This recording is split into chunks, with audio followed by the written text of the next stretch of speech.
Do you remember when you were a kid and people were saying that you were the future?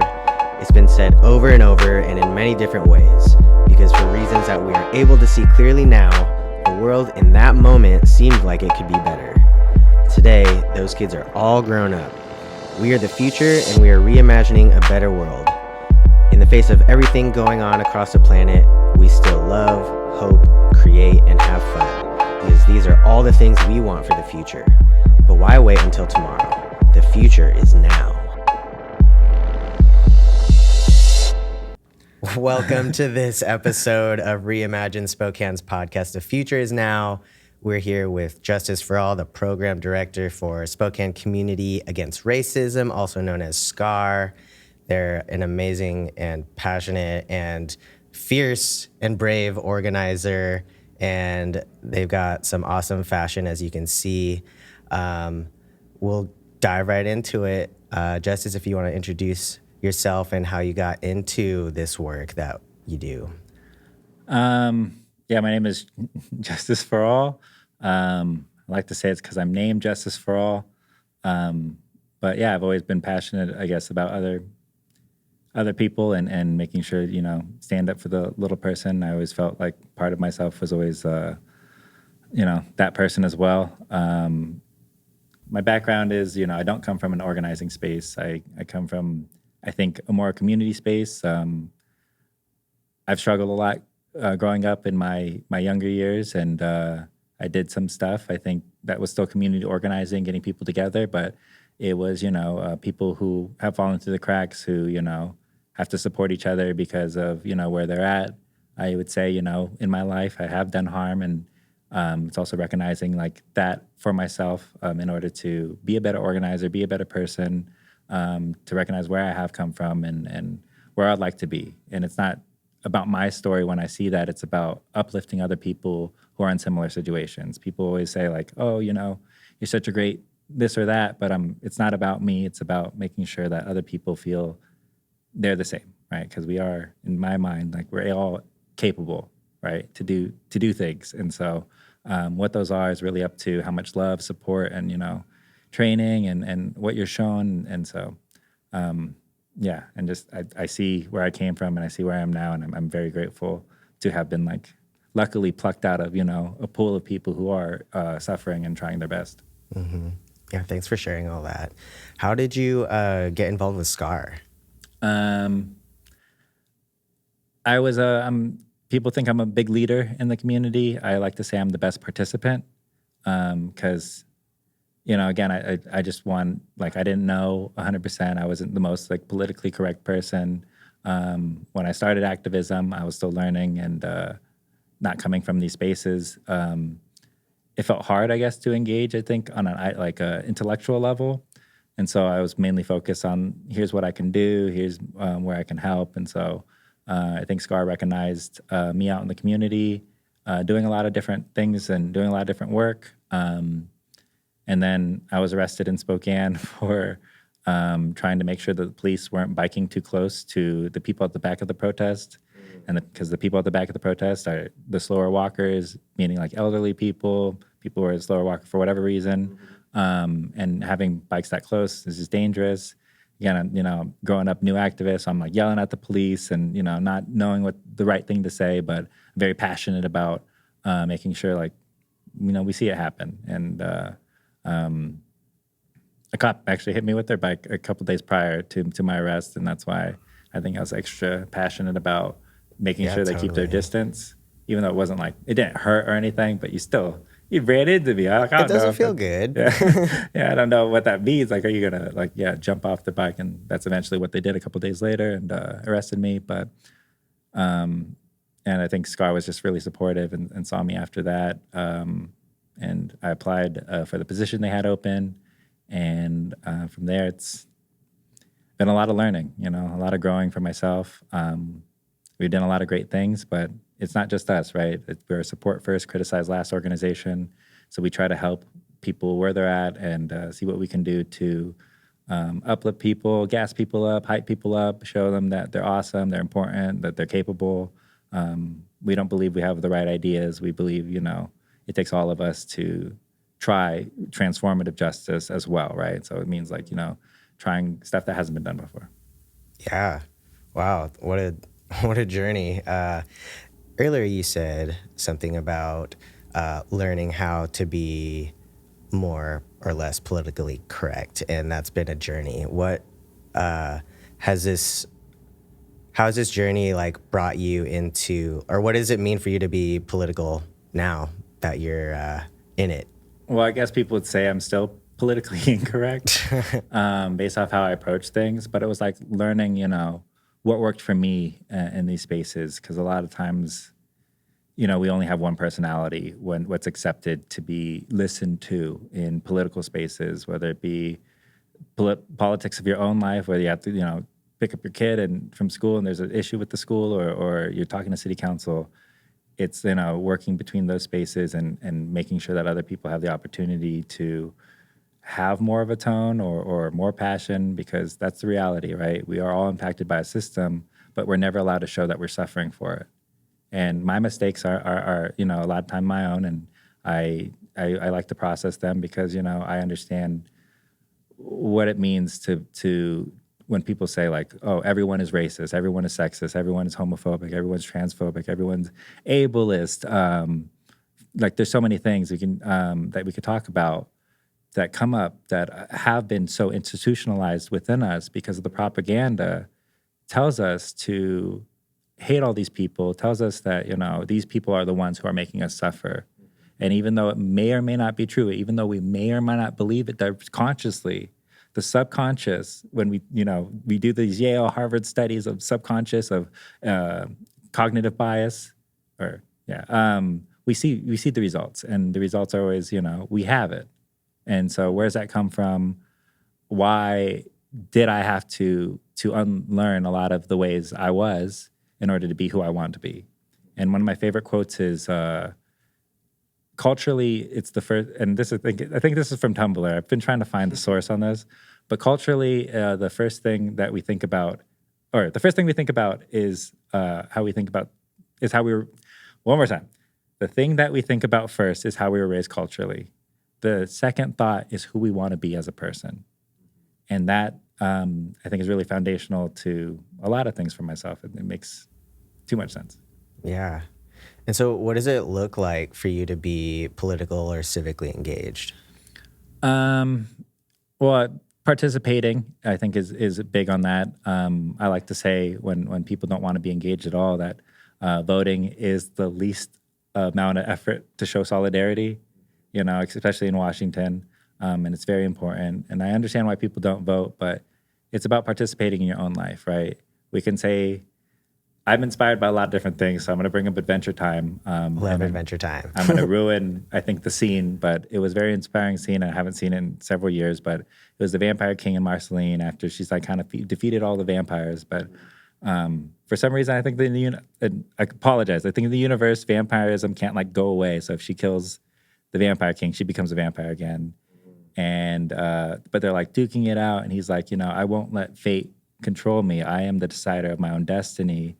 I refuse to follow like these binaries, even though like they're saying they fought these over lifetimes. And I believe like a lot of times what we have to deal with is we're fighting stuff over lifetimes from my parents' generation, this generational trauma. And it's saying like, we don't have to go to binary. We can do something different. And that's how I show up in like these political spaces. That's how I show up, I think, as a person, as a participant too, is making sure that, hey, I don't have much power, but what I do have is at least some agency over myself, right? Until that's taken away from me in lots of different ways that happens with, the subjugation of personhood, the police having a monopoly on violence, this and that way. But it'd be better to participate and fail than, let feeling like everything's just sliding down into a hole. And that's how I got started initially, is because something inside me said, I need to be doing more. And I didn't know what I was to do at first. I was just throwing myself at different projects that were more open. I would call them public art projects. And so basically I would just 100 Days of Dance was the first one where I got out and just danced for 100 days. And I think I learned how to not be as embarrassed in public. And so that was actually like a really good learning experience. The second thing that got me into politics was I had this giant whiteboard, and I'll just write different things on the whiteboard. And this was like, I think 2018. One of them was, do you believe the United States or the American flag is a symbol of oppression? And this was 2018. That was like wild to say at all, like unless you're like from another country. But some people would come up, and it was just very interesting to start engaging with people. Political science teachers would him like, hey, why are you doing, I was in computer science trying to make something of my life, even though I didn't feel great about it because of some of the politics, unfortunately, in computer science. But talking to political science teachers, they're like, why don't you do this if you're so passionate about it? And I said, there's no money in it. They're like, that's obviously not true, because, a lot of people are doing stuff. It's really, what you want to do. And it was what I wanted to do. And unfortunately, I didn't finish college because I switched my majors too late. But I feel like well taken care of with following this path. That's great. Wow. And you packed a lot into that narrative about being civically engaged. And you mentioned something about simply participating in voting. And we have our primary election coming up in a couple of days. I don't know. This will air after that. We have our general election coming up in November. What is at stake in this election from your perspective? That's the hard question, to talk about electoral politics and talk about what's at stake, because there's everything at stake. And at the same time, what are we doing to fix it? And that's the hard part. So we have so much on the line. We don't hold anybody accountable when it comes down to the people who actually cause the most harm, whether it be to our environment or to, the systemic racism that people still profit off of. And what, unfortunately, what we see, out of the party that, I'm supposed to support is the same kind of things that don't change the wheel. It's the same thing they vote on every year. It's the same things that, yes, I will support and I will vote their direction. But the reason why people are not coming out to vote is because we're not doing stuff for them, stuff that they can feel, stuff that they don't have to fill out paperwork and file and register to get any kind of benefit. Just real public goods are disappearing, and they keep punishing us for everything, right? And I mean, we all get punished regardless of who does the actions, right? There's an opioid epidemic, which is falsely, not being blamed on the pharmaceutical companies who have massive stake and control over a lot of this stuff. And so what happens is, like, we have an epidemic, and they start taking away access to water. They start taking access to restrooms. They start removing trash cans. They make everything worse for everybody because we can't give access to those who are suffering, right? And so when we talk about like the bigger picture, this stuff, it's hard to talk about because I do direct action, and I try to put myself out there in the community. And I see the harms, and at the same time, we can't be throwing our bodies towards the system as well, because we know we need things to change from the top. We need people to believe that people are good and that they deserve access to things. Because we don't know when you're in an emergency. You don't know when you need to use the restroom. You don't know when you need access to things. So instead of closing stuff down for everybody, we need to make sure we're taking care of the people who are suffering the most, right? Yeah. And so I think, and it's not just in Spokane, but it's everywhere. It's like, the same kind of stuff, the same kind of, you can think of hostile architecture. Who is that for? Why can't I sit either? Right? Like, I don't understand, the idea that we need to remove any sense of comfort when you're out in the world. And by hostile architecture, I'm thinking about like a park bench that has those really narrow armrests so people can't lay down or something like that. Or putting a fence under a bridge where you can't, now it's like super narrow. You made, what could be scary for some, extreme, a lot more scary, regardless, and then the mass amounts of anti-homeless propaganda that we have here from our city channels, from our police channel, mainly with the last administration with Nadine Woodward. We saw a lot of that. I'll keep talking about this for a second. We saw like, the commercial business property owners having a lot of pull when it comes down to police. So that means where unhoused people are was primarily determined by a few business leaders, including with where they were then stored, right? I don't know if you want to say sheltered, because it's not a shelter, it's a warehouse that they have price gouged. Larry Stone has price gouged the city over and over with rent, and also trying to get restrooms in there, because in the summer, you can imagine the porta potty smells. In the winter, things were getting frozen. And it was not livable conditions. It is a nightmare situation for so many people. But we're supposed to say, yeah, if you fall out, like whoever you are, if you fall out, look at where you're going to, right? And then young people, they see their future. They know that minimum wage is not enough to pay rent. They know that it's really hard to enter this job market. They know they're competing with people who probably have a lot more skills than them. And then they act out because they don't have hope. They don't have, a feeling of a future. And instead of, doing any kind of programming, from the Dems or Republican for young people, both sides are not standing up for young people. Both sides are letting things slip through the cracks to the point where, I understand their angst and their aggression and their violence. I understand where they're coming from. I just wish that, we had more pieces to, again, talk to those people as well, because, it's about them participating. It's about them using that passion, that, whatever it may be. They need to be baby activists that make mistakes that are politically incorrect, right? When we need to accept that that's where we need to be at, like the people that we worked with, Justice Not Jails, were people who were formerly incarcerated, right? What we did there was making sure, like, how much steps can we do so it's not the most jarring experience coming from a place, not everyone comes from, right? Not everyone's an organizer. I was not an organizer. And getting people the steps and making sure that they're walked through, they're talked to properly, that they're understood, right? Because there's not a lot of mutual understanding. It's, you did this, you crossed this line that I said that I'm able to be offended about, usually illegal, not saying people shouldn't be doing illegal shit to you, but, but like really using like the social legalities, not to really, enforce what's acceptable. We were talking earlier as well about, what I see in like a lot of community groups. And sorry, I'm way off your question at this point.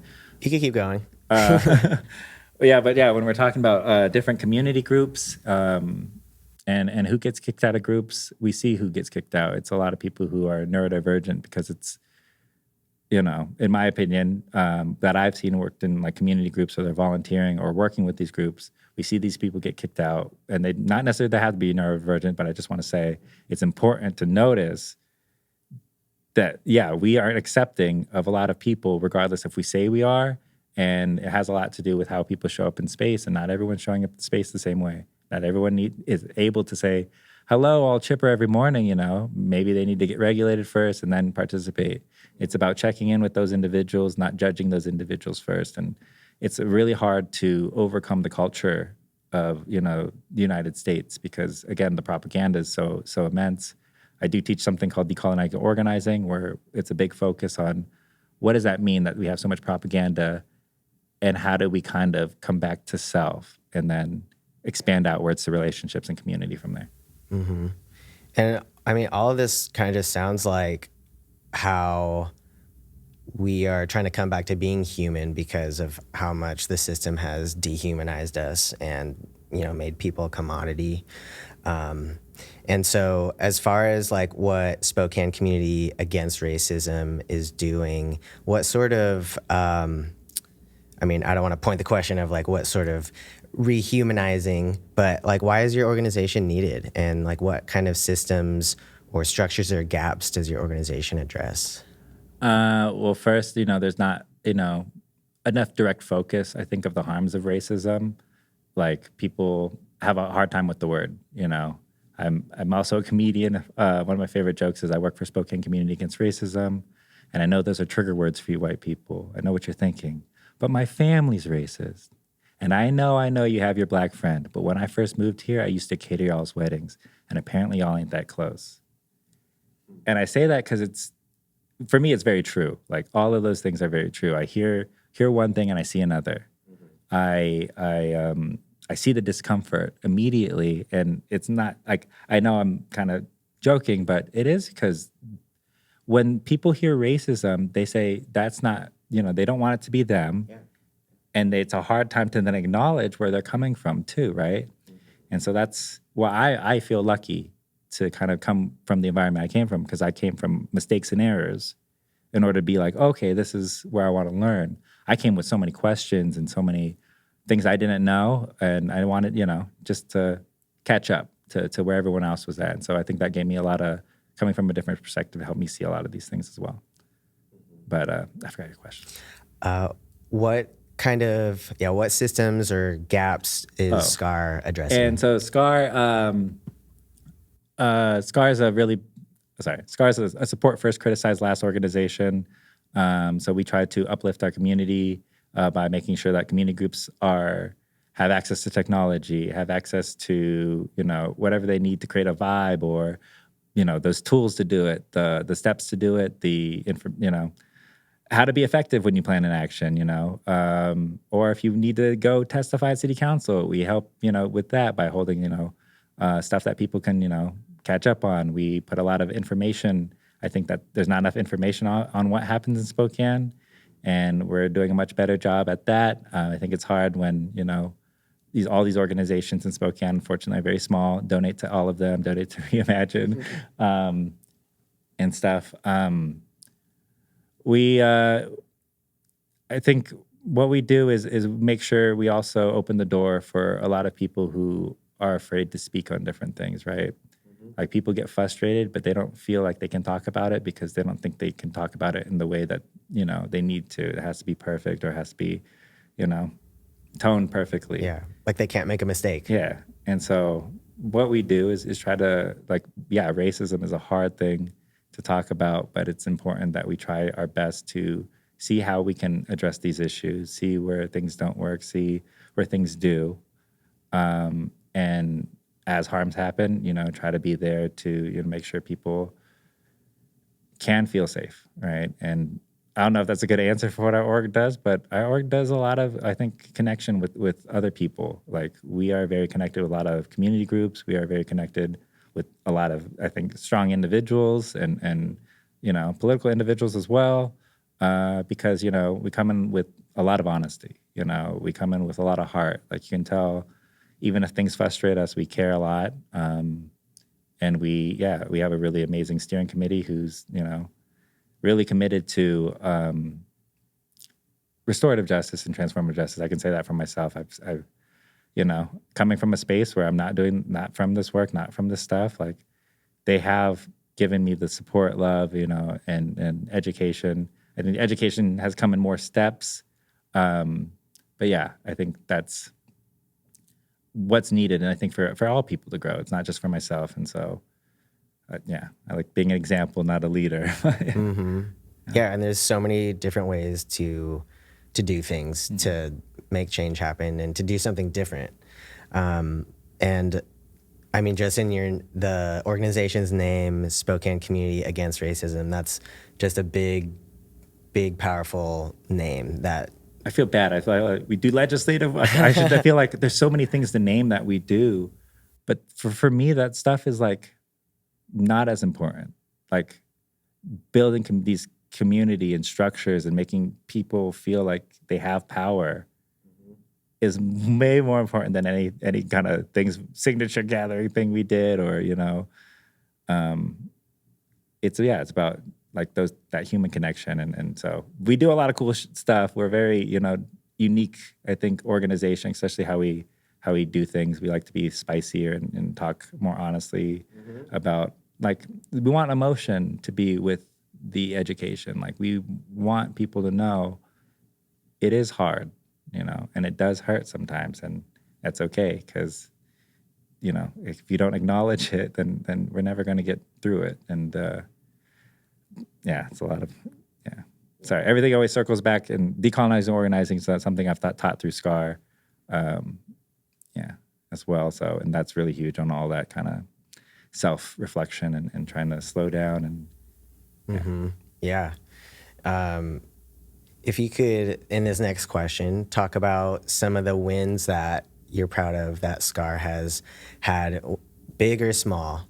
And I know over the past few years, there's been so much that you've done. I could name so many things. But how about what is your favorite win that you're proud of that Scar's done? I think it's, for me, I think it's seeing things after we've done something. Like, it's the ripple effect of the speeches that I'm able to talk to at school, and then these students have organized by themselves, and they've invited me just to come see. Like, that stuff is the biggest win. It's the people who really hear, I think, what I'm trying to say, because I say a lot very quickly, but I think my core message is always trying to, we can do it. You can do it. As an individual, it's not as hard. It's not a mountain. It's just about how much do you want to do it, and hopefully we can provide you all the tools if to do that, whatever you want to do. But it's making sure that people feel that they're capable, that they're able to come, even speak at city council. I know I've seen a lot of people do a lot of cool stuff because I think we've just been so involved in the community. We also have Scar Wellness, which again, it's not a big thing, and people don't see this stuff, and it's an anonymous group, so I can't talk about what we talk about in there. We've had a lot of really interesting people come through who are struggling with different aspects of their life, and and it's very cool to see news articles and stuff about some of the situations that we've helped people with, right, and that we've helped talk people through, and helped engage, and just having a community space where people can talk about, yeah, it's hard. Want to talk about it? And, or if you're frustrated with how everything is going, here's the space to talk about it. Here's the space where you can say, I don't think we're doing anything, or it's not fast enough, or are we really doing anything? Because, it's okay to not be toxically positive, right? And a lot of the work from where I'm coming from is so toxically positive, and it's hard. It doesn't make any sense. Like, can't we just kind of just be even keeled on what's happening? But I know we're fighting for a lot, and we have to also be motivators and in different ways. And this is why I'm not personally taking a boss role, because I don't think I can motivate in that way. But I think I motivate in other ways. I'm just too busy to tell someone what to do. Yeah.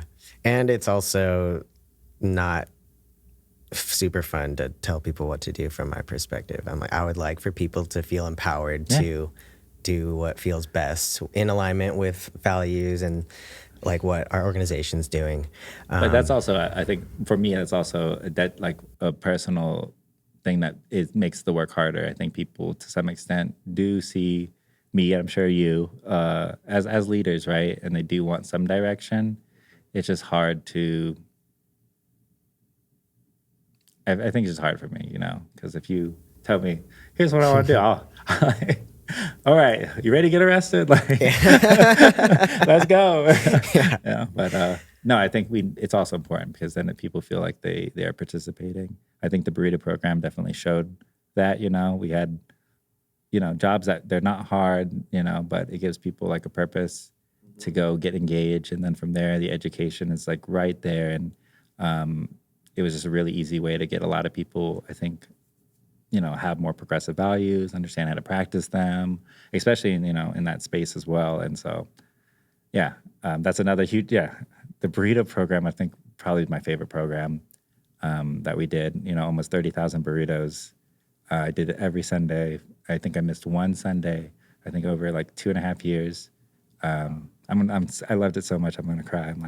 It was very, very, it was good. It was hard to lose something that brings people a lot of joy, and it's the anti-homeless sentiment that makes it hard to do work out here, because the people, and I promise everyone, if you don't have the person who's doing drugs by themselves on the street is not destroying society. It's the people, up top. It's these huge companies who do not pay their fair share at all. They don't, they continue to see how much they can cut around what it means to have, human rights. And it's just hard. And it was a really beautiful program, and it brought a lot of people joy. But even the news talks about things in I think a not understanding way. It's not about mutual understanding. It's about trying to make the argument, the discussion more. Because in capitalism, right, the most profitable thing is not solving something. The most profitable thing is to discuss it until you die. And it's terrible because solutions don't make money. You said it. And this burrito program, I just want to name it Burritos for the People. That was an amazing name, amazing program, and thank you so much for just serving and being there for community. I think all our volunteers, everyone who showed up, it definitely could not. I would have tried, but I could not have done that by myself. Yeah.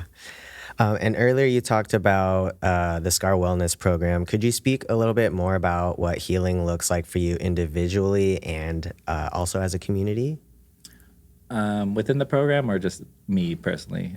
We could start with what healing looks like for you individually, and then we could talk about, how that obviously would, maybe not obviously, but, healing individually also helps you bring yourself into community into a different way, and how that can spread and inspire other people in their healing journey as well. But I also don't want to put words into your mouth. No, that's...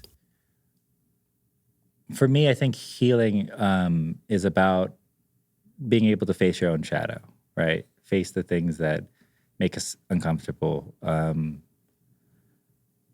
Here's something that makes you uncomfortable. I think right now, having done this work, and this is so related, is I think I've developed more of a martyr attachment style, where it's about kind of, in my personal relationships, I've seen I take care of everything.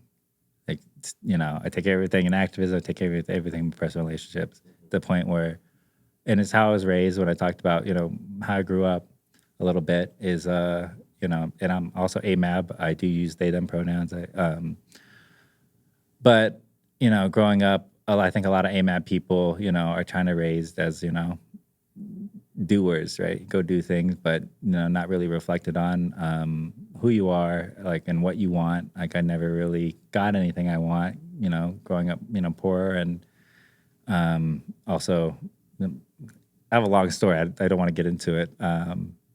It's that seeing how I grew up, right? Seeing what I was praised for, what I was punished for, right? And what attributes, what attitudes was I able to express? Was I able to express my needs, or were my needs met when I expressed them?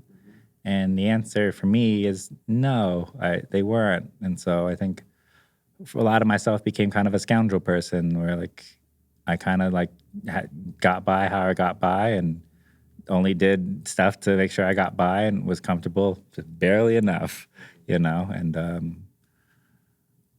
I don't, because it's hard. It's always been hard to figure out what I need, right? And a lot of people in this community, right, definitely think I burn myself out a lot, and it's also a lot of the stuff I do is the only that makes me feel very alive. It makes me feel a part of things, makes me feel part of the community, but it's also understanding, where my shortcomings are, facing my shadow, facing the things, facing the colonization effects of racism, homophobia, all the things. It's sitting with, the stuff that makes me uncomfortable and asking myself, right, why am I so afraid? Why does this stuff hurt? Why do I have these absolutist values towards things I don't understand? Why do I believe this about this group of people without having never met or ever been someplace? Why am I struggling with myself to feel like I have the freedom to think sometimes, right? And so it's there, and then next part is understanding, or the relationship aspect is about, you said, right, or community. What healing would look like in community for you. And so I don't have a perfect answer, yes, because for me, it's about inviting people in, right? And so one of my favorite things I do is I ask very deep questions once a week, and I call it question of the week. People love it. Some people hate it. I get it. It's optional to answer, so I don't know what the harm is. But I think, being asked those inner questions sometimes about how you feel inside, what makes you feel respected, is one of the ones I ask the most. And I do a lot of presentations. So I've asked probably like 1,000 people this question. And of those people who are assigned female at birth, and are female presenting, they will answer, being listened to is what makes them feel respected. And so hearing that from so many different people, and not saying that the only people who answer that, a lot of people answer being listened to. But when I think about equity, when I think about relationships, when I think about people, if people don't feel like the basic levels of communication are being met, that's what makes them feel respected. Because other people generally answer, and mostly AMAP people will have that answer plus more, right? I want to be able to debate. I want to, be able to challenge or whatever, though, like not challenge or intellectualize ideas and, bounce things off, whatever. But if you're not listened to, you can't even get to any of that. Right. And so you have kind of people ready for different aspects of the conversation off the bat. And so how do we bridge those gaps? How do we actually make things equitable where these people feel like they can also come into the conversation? Because currently, so many people can't. I know we live in a really big religious area, and I know a lot of, you see a lot of liberation for AFAB people who are coming from these spaces. Not everybody, but I like to look at, different aspects of where people come from and where do they go, and like what stops them from getting farther, or in the sense of, progressive values. And that's something I care about a lot. Not saying, I have no idea what I'm saying here, but I heard you talking a little bit about how AFAB people have left. I guess I'm thinking about them leaving the church, because I know a lot of people that have left the church or religion. I just don't want to be too absolutist in what I'm saying, but you see that, right? And so that's healing, right? That's healing in community, because unless you have these other ideas, unless you are able to talk about yourself, and understand your wants, your needs, and what that is for you, and it's about exploring. You might not, it may change. I'm a different person than I was, and I think my interests somewhat are the same, but I think the way I approach things and the way I talk about things have all changed because of taking the time to process the stuff for self, and then how to engage with community as well. Mm-hmm. Yeah, thank you for all that. So this next question is about how you celebrate and bring joy into your life. If you could touch on that. It comes with the work for me, The more I feel like I'm out there, and the more I feel like I'm not out there just like doing stuff, but more I feel like I have a sense of community, that I have a support system, that I am able to support people where they're at. I'm able to come in and talk to people and engage with them,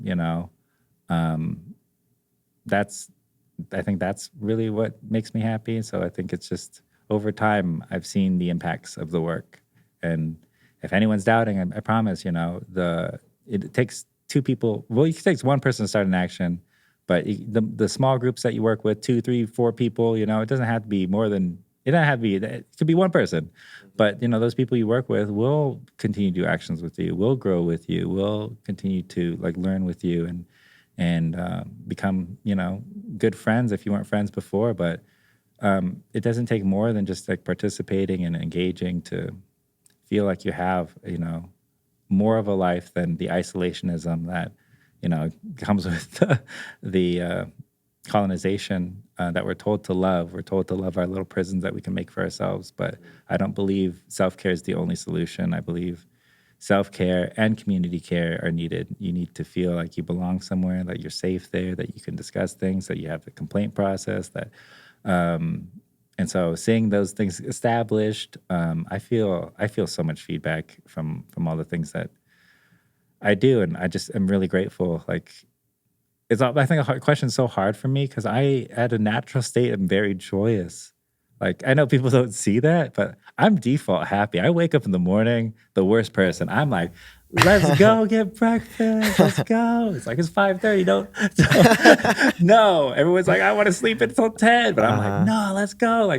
I wake up happy every day. And I have, not always, but it was when I decided to switch my life into politics and started all these different, or no, even before that, when I started the 100 Days of Dance, when I first said I want to participate, even though I didn't know who to participate with, that was I think where I started becoming very happy with my life. And it was about the things about, we're talking about destiny and fate and whether or not you should vote. It's like, all you have is this destiny. All you have is this. And just, do your best to, and like, otherwise it's sad. It's hard. And I do want to talk about my favorite book if I can. Sure, It's called yeah. Revolutionary Suicide. I know I've been doing trigger warning on the podcast, but it's about, reactionary suicide is the hard one, where people end up taking their lives because, they run out of money. We see how crazy things have gotten with COVID, with mass inflation. I don't want to talk about the numbers too much because I'll get into another tangent. So it's such a heavy concept. It makes me think about a lot of different things. And so reactionary suicide is when people, kill themselves when things are very intense and hard and they don't have the supports needed, right? And revolutionary suicide, it's written by Huey P. Newton. The concept of revolutionary suicide is the fact that happens, that reactionary suicide happens, should be enough for us to stand up for everybody. Right? At a bare minimum, people feel so undignified, so out of place when they don't feel like they've achieved that cultural standard, that we need to fight for those people before all of the things that happen. We know what happens. We see what happens. And it's important, like, to kind of give yourself, and this is not for everybody, I'm saying participate. This is the farther end of the spectrum of participating. But it's revolutionary suicide is kind of the acknowledgement that if you stand up to a system that has, monopolized violence in the forms of police, if you stand up to that system, the realities are, it's going to be crushing to some extent. But when that happens, the inspiration, hopefully that you've given out, will spark, revolution, right, for individuals. And the more people do that, the more we can actually do something with what's going on. Like, I know I really want to get to the Expo thing because I'm like, it's all Yeah, all well, connected. you're kind of bringing us into that about sparking imagination, and what we're doing is reimagining Spokane, and this question about Expo and the 50th year anniversary of our first environmentally themed World's Fair in Spokane really brought interest to me in, like, how can such an event that could be so pivotal and, like, just systems changing end up kind of being a dud in one way or another. And from my perspective, we could have done a lot more with that. And now that we're celebrating this 50th year anniversary, it's like, well, what can we continue to, or how can we really bring that back to what it should have been? And I know you probably have a lot to say about it, and I'll just stop there and let you talk about Expo in the ways you want. So I think the first thing, the way they did Expo this time around, I think was really weird. They're like, we're just going to do all of if there's an event happening during this time, you're now part of Expo, which is not unifying at all, right? Some of these events are for specific people for specific times. Sure. And instead of bringing everyone together to imagine community, to enjoy each other, to celebrate 50 years, we did it in pockets to the point where it's like people are struggling to get out there. Third spaces don't exist for people, and third spaces, like the place where people go hang out and do that, because minimum wage is not enough. Tipping is now very high up there on the scale. Restaurants are now $20 kind of minimum for like a basic chicken sandwich that's like fried and no time in it at all. But you guys spend, top dollar everywhere you go, even if it's like Taco Bell. And so what are people supposed to do? Right? We're making sure people stay in their isolationism, in their boxes, as we only make it available to a certain class of people. And so not having, these community events where people can come and engage together as a third space, all at once, I think would have been a lot bigger and a lot more impactful for people. But having it the way they did, I think only kind of made it harder, right? Like you're not going to go to all the Expo events because you have to pay for parking. You have to do that third place tax at this point that you have to spend stuff, There's no restrooms, there's no water, there's no trash. Oh no, for guests, they try to roll out the carpet and they literally swept human beings off the street. But yeah, that was not the way I would have done it. I don't think it was very commercial. And Expo, when everything you're saying makes me think about when we think about unity in the community, what happened to that event? It became corporatized, over time. It started as a community event, free food just there because people want to do awesome things and just bring people together. That's not nothing like it was. It is the most corporate. You have the police right next to the stage. You have people reading prayers, even though it was always kind of religious, I believe. Somebody correct me if I'm wrong. No, I think you're right. But it's gotten to, it's weird, it has its name, but how much is there really unity? Yeah, do you feel like any connection? Do you feel like you're connecting with organizations as an org, or do you feel like, I feel like we connect with people, but it's like every other, we just have a stand and we try to change how we engage in those spaces a lot, though we've changed that up a lot, but that's just an example, right? They've taken it, they kind of have whitewashed it to be, I don't know. I don't have a word. If you have a word, they whitewashed it and they made it not what it was, not about community, not about people. It's about, look, Juneteenth is another primary example, right? A lot of people are upset that it became a national holiday because, now you have all of these corporations, right on Pride is the same example. We have. So when you say like it's disappointing that this happened to every single thing that was community driven, right? It just became commercialized. Yeah, because of money. Yeah, free marketing because we're out there and they have all the power, they have all the control, and when it comes down to an event that's put on for free versus these huge events now. Unfortunately, you're going to go probably to like the big one, because it happens and about it. It's, publicized and money comes with, perks as well. But I just think they take everything. Anything that they can say, oh, this also, look, we did this and now we're less racist too. Just kind of checking a box. Yeah. In the spirit of Expo and thinking about reimagining Spokane and what we can do moving forward, like what would the next 50 years, I don't want to put a timeline on it. Like what do we need to do now to reimagine Spokane and like really take advantage of this moment in time where we know we have to change, like Expo as far as environmental and social and racial justice, like those are all interconnected. Like we know that we have to do something. What would that look like to you? I think for me, looking to the future, we need to look at our past, right? And we need to really see where we are. I think it's about that acknowledgement step, The first step to recovery, right, is acceptance, right? And we don't accept the issues because we don't hold the right people responsible for them, right? If Expo is about, the first 50 years ago is about, scientific innovation and all this stuff, and that was like very beautiful. And then for 50 years, what innovation has happened from these companies that literally, take everything from everybody and give us like pennies back to say, feed yourself with? Well, they say, you said innovation, but it was really like car driven.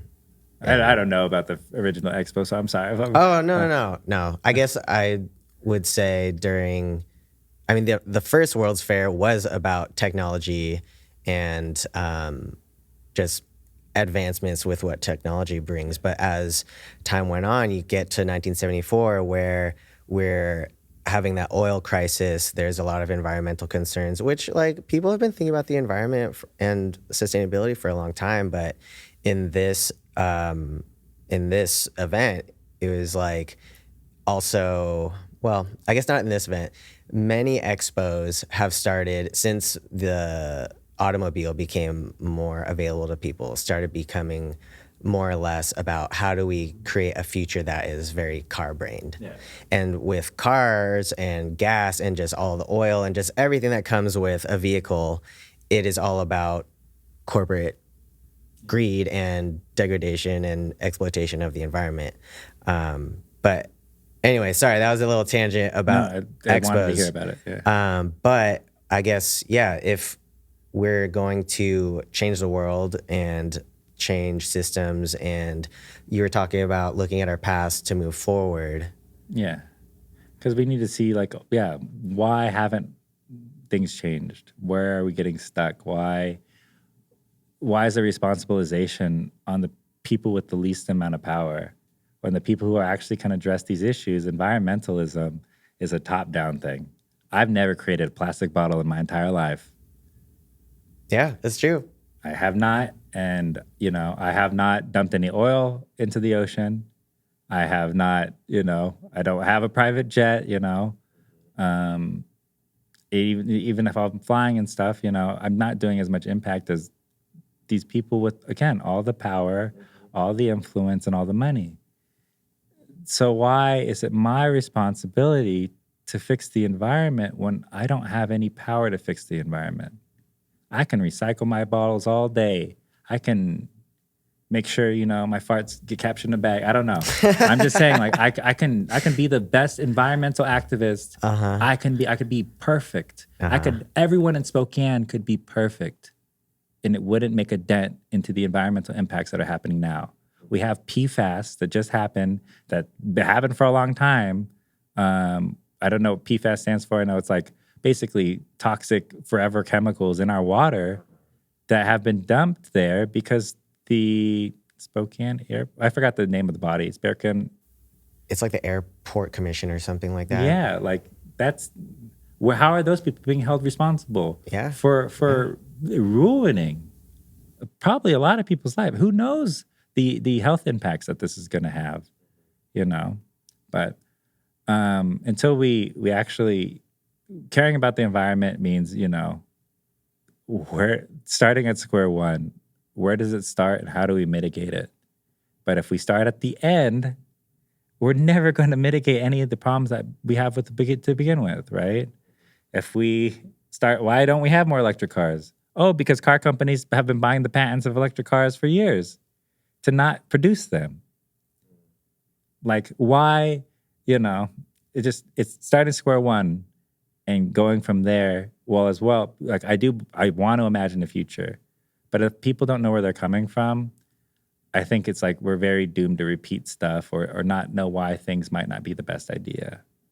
And not saying like, anything's absolutely good or absolutely bad, but it's about understanding the nuance of what you can take from something. Well, we're coming down to our last couple of questions here, and this one is going to be just about how people can get involved either with SCAR or with, I mean, when I think about people getting involved with SCAR, it's just like being educated, participating in whatever ways you can.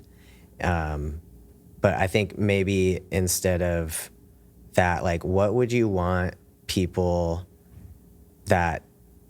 people that don't currently participate, like, what would you say to them to get them involved? How are you doing? And are you okay? Are you being taken care of? How do you feel safe? Do you feel secure?